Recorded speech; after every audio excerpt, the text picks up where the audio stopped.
हर तरफ एक अजीब सी बेचैनी फैली हुई थी। किसी की हंसी गूंज रही थी तो किसी के चेहरे पर उलझन साफ दिख रही थी। कागजातों पर साइन होते ही नैना की जिंदगी में एक बड़ा तूफान आने वाला था और उसे इसका जरा भी अंदाजा नहीं था। दुल्हन के रूप में सजी नैना 19 साल की लड़की थी, जो मुंबई शहर के जाने माने सेलिब्रिटी परिवार अग्रवाल परिवार की नाजायज बेटी थी। नैना का रंग साफ बहानी थी, बातें समता आंखें गहरी काली, कंधे से नीचे तक आते उसके बाल उसकी सुंदरता में चार चांद लगा देते थे। आज अग्रवाल परिवार की दोनों बेटियों की शादी अनेजा परिवार के दोनों बेटों से होने वाली थी। नैना अग्रवाल परिवार की नाजायज औलाद और सीखा अग्रवाल परिवार की जायज बेटी थी। सीखा अनेजा परिवार के छोटे बेटे राहुल से प्यार करती थी और उसी से शादी करना चाहती थी, इसलिए अनेजा परिवार के बड़ी दीदी बेटे रोहित की शादी नैना से करवाई जा रही थी। नैना अपनी इस शादी से खुश नहीं थी, क्योंकि वो जानती थी कि उसकी शादी अनेजा परिवार के उस बेटे से हो रही थी जो पिछले कई सालों से पागल था। अग्रवाल परिवार जिसने नैना को मजबूरी में पाला था, जिन्हें नैना की जरा भी परवाह नहीं थी, आज वो सभी लोग मिलकर नैना की बलि दे रहे थे ताकि उनकी बेटी सीखा खुश रह सके। नैना दुखी थी। वो भिद्द में खड़ती अपने परिवार को सीखा को हंसते बोलते देख रही थी। सीखा भी खुश थी, वो भी क्यों ना राहुल हैंडसम, स्मार्ट और समझदार लद्दका था। नैना की आंखें निराशा में नीचे फर्श पर गिर आशी गई। वो यहाँ से भाग जाना चाहती थी। वो अपनी फूटी किस्मत से पीछा छुड़ाना चाहती थी, लेकिन किस्मत उसका पीछा नहीं छुड़ाने वाली थी। वही नैना की बहन सीखा अग्रवाल वो अपने होने वाले पति के साथ एक कोने में खड़ती मुस्कुरा रही थी। राहुल, आज मैं बहुत खुश हूँ। आखिरकार हम दोनों आज शादी कर लेने। सीखा के आंखों में अपनी शादी को लेकर एक चमक थी, लेकिन उसे नैना से कोई फर्क नहीं पड़ती आज रहा था कि उसकी जिंदगी बर्बाद होने वाली थी। वहीं राहुल ने सबकी नजरों से बचते हुए धीरे से सीखा के उभारों को छुआ और प्रेस करते हुए कहा, बेबी, आज की रात हमारी है। आज रात मैं तुम्हें बहुत मजे करवाऊंगा। इतना कहते ही राहुल मुस्कुराया, जबकि सीखा के चेहरे पर शर्म की लाली आ गई। सीखा ने राहुल की तरफ प्यार भरी नजरों से देखा। वो दोनों अपने सुहाग रात के बारे में सोचकर खुश हो रहे थे। राहुल सीखा की तरफ झुका और उसके कान में बोला, बेबी, क्यों ना हम अभी वॉशरूम में चले? मुझसे कंट्रोल नहीं हो रहा है। राहुल की नजर सीखा के क्लीवेज पर थी। सीखा ने राहुल की नजरों का पीछा किया और शरारत से बोली, बेबी, क्या सच में? अगर किसी ने देखा तो? बस दिन भर की बात है, फिर तुम जितना चाहे मेरे फलों का रसपान कर सकते हो।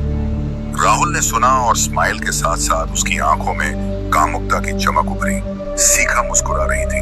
तभी उन्होंने अपने पेरेंट्स को बात करते सुना, मिस्टर अग्रवाल, आज सच में बहुत खुशी का दिन है। हमारे बच्चे अब आज से एक हो जाएंगे और हमारे रोहित को भी पत्नी मिल जाएगी। अनेजा परिवार के मुखिया आलोक अनेजा ने स्माइल करते हुए कहा और नैना के डैड अमरीश को गले से लगा लिया। वो दोनों गले लगकर बधाई दे रहे थे, क्योंकि अभी कुछ ही सेकंड पहले सीखा और राहुल की कोर्ट मैरिज हो गई थी। अब नैना और रोहित की बारी थी। नैना घबराई हुई नजरों से आसपास देख रही थी, जैसे कोई आए और उसे यहाँ से ले जाए। नैना ने देखा आसपास बहुत सारे जोधे थे। नैना का होने वाला पति पागल रोहित भी उसके साथ खड़ा था और नैना के दुपट्टे को अपने हाथ में लेकर उससे खेल रहा था। वो बच्चों जैसा बोल रहा था, अरो प्यार, अरे वाह, आज से तुम मेरी बीवी बन जाओगी। मुझे बड़ा मजा आएगा, फिर हम दोनों साथ साथ खेलेंगे। रोहित ने नैना के हाथ को पकड़ लिया था। नैना ने घबराकर अपने हाथ को पीछे कर लिया। रोहित की माँ की नजर नैना पर गई और उसने गुस्से से मुट्ठी भींच ली। नैना की होने वाली सास ने खुद से कहा, एक बार ये लद्दकी घर में आ जाए, फिर मैंने इसे नौकर बना दिया तो मेरा नाम बदल देना। रोहित की माँ का नाम कामिनी था और वो हर बात बोलने के बाद बोलती थी, तो मेरा नाम बदल देना। इस दुनिया में नैना से प्यार करने वाला कोई नहीं था। परिवार के नाम पर था तो ये अग्रवाल परिवार, जिसमें नैना की कोई इज्जत आबरू नहीं थी। अग्रवाल परिवार में हर दिन नैना को अपने वजूद के लिए संघर्ष करना होता था। इस वक्त नैना अपनी आंखों में आंसुओं का अंबार लगाए अपने शादी के सर्टिफिकेट का इंतजार कर रही थी। कुछ ही देर पहले उसने और रोहित ने सर्टिफिकेट पर साइन किया था। नैना के पास अब इस शादी से बचने का कोई उपाय नहीं था। वो बलि का बकरा बन चुकी थी। बाय पोस्टार अब की थी ही। उसके आंखों से आंसुओं की एक बूंद उसके गालों पर आ गिरी। कुछ ही देर बाद वहां पर एक वकील आया। उसने नैना के पास आकर उससे कहा, कांग्रेचुलेशंस, अब तुम मिस से मिसेस बन चुकी हो। आए। नैना ने सुना और उसकी पलकें झुक गईं। चेहरा मुरझा गया। उसके घटिया परिवार ने आखिरकार उसकी शादी एक पागल से करा ही दी। नैना की सारी उम्मीद धुंधली हो गई। वहीं अनेजा परिवार और अग्रवाल परिवार में खुशी छा गई। अनेजा परिवार ने नहीं सोचा था कि पागल रोहित की शादी इतनी आसानी से हो जाएगी।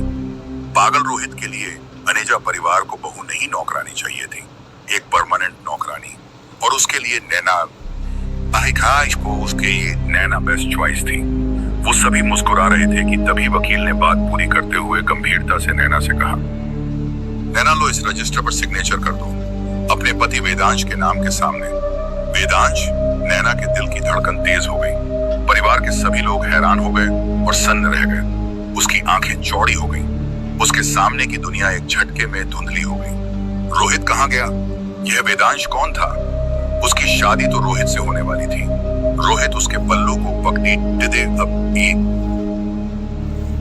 अब भी उसके साथ खड़ी दधा था। सब कोई हैरान था। नैना ने चारों ओर देखा, लेकिन कोई भी उसे इस सवाल का जवाब नहीं दे सका। नैना को लगा कि उसका परिवार उसके साथ कोई भद्दा मजाक कर रहा था, जैसा कि वो हमेशा करते थे। मॉम, डैड, ये सब क्या है? ये कैसा मजाक है? नैना ने कंपकपाती हुई आवाज में कहा। उसकी नजर अपने हैरान माता पिता पर थी। रोहित अब भी नैना के पल्लू को पकड़ते हुए खड़े था। नैना अपने आप को अचानक से लाखों की भीड़ में अकेला महसूस करने लगी। यूं तो उसके लिए इस शादी का कोई मायने नहीं था, लेकिन अब जब उसकी शादी एक ऐसे इंसान से हो गई थी जिसे उसने देखा नहीं, नहीं, उसके बारे में जाना भी नहीं, तब नैना की बेचैनी बढ़ती जा रही थी। वो धीरे से बुदबुदाई, वेदांश।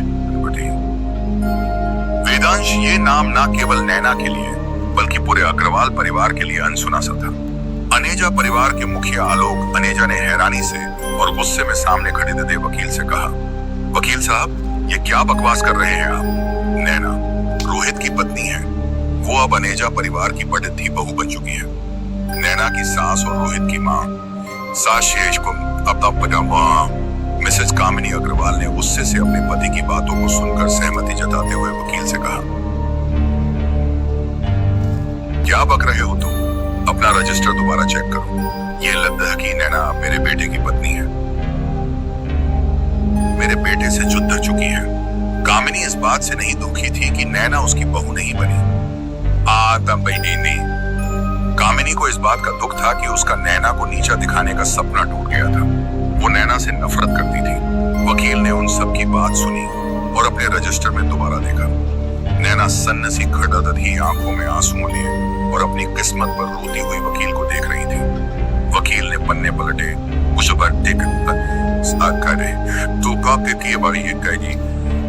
कुछ देर सोचा और आखिरकार उसने अपना मुंह खोलते हुए कहा, माफ कीजिए मिस्टर अनेजा, आपको जरूर कोई गलतफहमी हुई है। नैना की शादी रोहित अनेजा से नहीं हुई है बल्कि वेद से हुई है। रोहित ने तो कहीं सिग्नेचर किया ही नहीं है। यहाँ देखिए, रोहित का सिग्नेचर यहाँ नीचे है। मुझे लगता है अपने पागलपन में रोहित ने सिग्नेचर इधर का उधर कर दिया है। जैसे ही वकील ने रोहित अनेजा को पागल कहा, मिस्टर अनेजा ने गुस्से से उसका कॉलर पकड़ लिया और चिल्लाए, तुम्हारी इतनी हिम्मत कि मेरे बेटे को पागल कह रहे हो? वहां मौजूद लोग तमाशा देखने लगे। राहुल ने जल्दी से वकील और मिस्टर अनेजा को एक दूसरे से अलग किया और उसने कहा, डैड, आप ये क्या कर रहे हैं? यहाँ लोग देख रहे हैं। सब अनेजा परिवार के बारे में बातें बनाएंगे। मिस्टर अनेजा ने राहुल की बात सुनी और शांत हो गए। वकील ने नैना से उस रजिस्टर पर सिग्नेचर करवा लिया। वो सन्न सी खड़ गई थी। सोचने समझने की शक्ति खो चुकी थी। पहले तो एक पागल से शादी होने वाली थी और अब वो एक अनजान के साथ बंध चुकी थी। वो भी वहां नहीं था। आखिर कौन था वेदांश? नैना बस चुप थी। रोहित अब भी उसके बाद दुपट्टे के कोने को पकड़ी देखकर नैना की आंखों में आए आंसुओं को देखकर दुखी था। तभी कामिनी गुस्से से चिल्लाते हुए कहने लगी, ये सब इस लद्दकी का किया धरा है। दिद्धकी मेरे बेटे से शादी नहीं करना चाहती थी, इसीलिए इसने जानबूझकर सिग्नेचर इधर का उधर कर दिया है। मिस्टर अनेजा ने कामिनी की बातों का समर्थन किया और बोले, नैना, मुझे तुमसे ये उम्मीद नहीं थी। तुमने मेरे बेटे के दिल को तोड़ दिया है। देखो बेचारा कितना भोला है।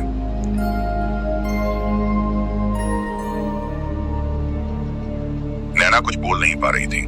वो तो खुद हैरान और परेशान थी, अपनी किस्मत पर रो रही थी।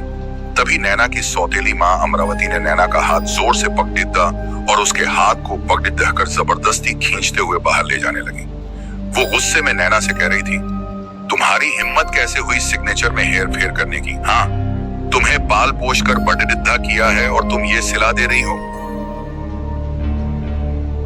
अपनी बहन की खुशियां बर्दाश्त नहीं है क्या तुम्हें? तुम्हारी शादी रोहित से ही होगी और कल ही होगी। नैना अपने हाथ छुड़ाने की कोशिश कर रही थी। अमरीश ने आगे बढ़कर मिस्टर अनेजा और मिसेज अनेजा से कहा, मिस्टर अनेजा, आप चिंता मत कीजिए। रोहित की शादी अगर कोर्ट में ना हुई तो क्या हुआ? कल रोहित और नैना की शादी हम मंडप में करवाएंगे। बस कल आप हमारे घर पर रोहित की बारात लेकर आइएगा, हम आपका इंतजार करेंगे। मिस्टर अग्रवाल ने बात खत्म की और वहां से चले गए। सीखा, राहुल, कामिनी और आलोक भी उनके पीछे गए। जब नैना और अग्रवाल परिवार और अनेजा परिवार कोर्ट रूम से बाहर निकलकर पार्किंग की तरफ बढ़ा, उसी जगह पर नैना की किस्मत घड़ी ही थी। एक लग्जरियस कार के पास हैंडसम, स्मार्ट, इंटेलिजेंट, देश के सबसे रईस कपूर परिवार का सबसे बड़ेदहा बेटा वेदांश कपूर का तब था, जिससे अभी अभी नैना की शादी हुई थी। वेदांश के पास से ही नैना के हाथ को खींचते हुए अमरावती उसे ले गई और वेदांश ने देखकर भी अनदेखा कर दिया। नैना और पूरा परिवार वहां से चला गया। कोर्ट रूम के बाहर वेदांश कपूर किसी का इंतजार कर रहा था। कुछ देर बाद कोर्ट रूम के बाहर वकील आया। उस वकील के साथ में एक लड्डूधका भी था जो दिखने में स्मार्ट और हैंडसम था। उस लड्डूधके के चेहरे पर घबराहट थी और वही घबराहट उस वकील के चेहरे पर भी थी। वो दोनों डरते हुए वेदांश के सामने खड़े हो गए। वेदांश ने अपनी आंखों से गॉगल्स को उतारा और अपनी त्योरियां चढ़ाते हुए उसने वकील की तरफ देखते हुए कहा, ले आए तुम मेरा मैरिज सर्टिफिकेट? जी सर, ये मानम दवीश पाशा सर, लेकिन वकील की आवाज कांप गई। वेदांश की भौहें आपस में जुड़ गई। सवालिया नजरों से उसने वकील को देखा, लेकिन सामने खड़े थे वकील और वेदांश के असिस्टेंट अथर्व ने कुछ नहीं कहा। वेदांश ने तल्खी से पूछा, I asked you both something. Atharva ने एक फाइल वेदांश की तरफ बढ़ा दी और कहा, सर आप खुद देख लीजिए। वेदांश ने उन दोनों को घूरा और फाइल हाथ में पकड़ी दी आंख ली। दोनों ने डरकर अपनी आंखें नीचे कर ली। वेदांश ने फाइल खोली और अगले ही पल उसकी नजर नैना के सिग्नेचर पर और उसकी वाइफ के नाम पर गई, नैना अग्रवाल। वेदांश की आंखें हैरानी से फैल गईं। तभी अथर्व ने डरते हुए कहा, सर जाने कैसे ये गलती हुई, लेकिन मिस सुप्रिया की जगह पर मिस नैना अग्रवाल की शादी आपके साथ रजिस्टर हो गई है। व्हाट? वेदांश के मुंह से निकला। वो गुस्से से उस वकील को देख रहा था। उसने खुद के गुस्से पर कंट्रोल किया और कहा, ठीक है, मुझे ये बताओ मिस सुप्रिया कहाँ है? मुझे उससे बात करनी होगी, उसे ये सब समझाना होगा। वेदांश की आदत थी, या यूं कहे आदत से मजबूर था। वो किसी भी सिचुएशन में, बुरे से बुरे सिचुएशन में भी अपना धैर्य नहीं खोता था। असिस्टेंट अथर्व ने फिर डरते हुए कहा, सर बस साइन कर, मिस सुप्रिया तो यहाँ आई ही नहीं है। मैंने पता करने की कोशिश की और मुझे मालूम हुआ कि वो अपनी इस शादी से भाग गई है। उनका कहना था कि वो किसी और से प्यार करती थी और उसे जबरदस्ती आपसे शादी के लिए मजबूर किया गया था। वेदांश ने यह सुना और उसकी मुट्ठियां आपस में भींच गईं। उसके हाथ में शादी का मैरिज सर्टिफिकेट था। वेदांश ने सोचा था कि सुप्रिया के साथ वो अपने जीवन का अच्छा पल गुजारेगा। ऐसा नहीं था कि वेदांश के जीवन में सुप्रिया पहले से थी, बस बात इतनी सी थी कि वेदांश ने काम के आगे कभी किसी लद्दुधकी को नहीं आने दिया और ना उसे परवाह थी। वैसे भी वेदांश जानता था कि अगर उसकी पत्नी बनकर कोई लद्दुधकी आएगी भी तो उसके अपने परिवार में उसे टिकने नहीं दिया जाएगा। इसलिए वेदांश ने कभी किसी लद्दुधकी को आने नहीं दिया। लेकिन फिर दादाजी के आगे उसे अपनी हार माननी पड़ी और वो एक कोर्ट मैरिज के लिए तैयार हो गया जिसमें कोई शर्त नहीं थी। उसे बस एक ऐसी पत्नी चाहिए थी जो उसके काम में, उसके फैसलों में, उसके सुख और दुख में उसका साथ दे। वाशिकनी। अब उसकी शादी तो हो गई थी, लेकिन किससे? वेदांश कार की बोनट से टिककर अपने एक हाथ की 2 उंगलियों से अपना माथा रब करने लगा। कुछ देर कुछ सोचने के बाद उसने एसिडेंट अथर्व से कहा, Atharva, I need my wife's address by tomorrow morning. I want to know everything about her. Everything. Got it? Atharva ने जल्दी से सर हाँ में हिला दिया। क्या नैना की शादी हो जाएगी रोहित से? क्या वेदांश नैना को स्वीकार करेगा? आखिर क्यों वेदांश का परिवार किसी भी लद्दकी को वेदांश के जीवन में टिकने नहीं देगा? क्या करेगी नैना रोहित से शादी, ये जानने के बाद कि अब उसकी शादी वेदांश से हो चुकी है? जानने के लिए प्रिय आगे की कहानी मेरे साथ। गाइस, ये मेरी एक और नई नावेल है कि इस नावेल को आप सब अपना प्यार देंगे। प्लीज आप सब इस नावेल को भी शेयर करें